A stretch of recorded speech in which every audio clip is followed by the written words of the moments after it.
Kandhamal जिलार खजुरीपड़ा block अंतर्गत दलपड़ा पंचायत झांपी खेलपड़िया शनिवार दिन मां सुना प्रतिमा षष्ठ वार्षिक जिलास्तरीय फुटबॉल टूर्नामेंट उद्घाटित होइछि। उक्त दिवस में मुख्य अतिथि भाव स्थानीय सरपंच श्रीमती पद्मिनी मल्लिक जोग दैथिबा बेले सम्मानित अतिथि रूपे कलिंग आदर्श विद्यालय अध्यापक अजित कुमार देहुरी विदुर कंर बेंग्रिकिया शाखा कुई समाज कार्यकारिणी सदस्य पूर्णचंद्र कंर दुई समाज बेंग्रिकिया शाखा पूर्वतन संपादक हरिकृष्ण कंर दुष्कंत साहू प्रमुख जोग दैथिले।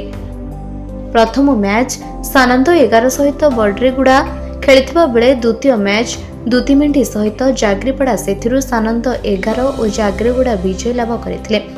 तापरे प्रथम दिवसर क्वार्टर मैच सानंद 11 सहित जाग्रीगुड़ा खेला जाइथिबा बेले सेथिरे जाग्रीगुड़ा विजय लाभ करी प्रथम दल भाबे सेमीफाइनल रे प्रवेश करथिले। एही टूर्नामेंट 5 दिन धरी हेउथिबा बेले एथिरे 16 टी दल अंशग्रहण करिवे।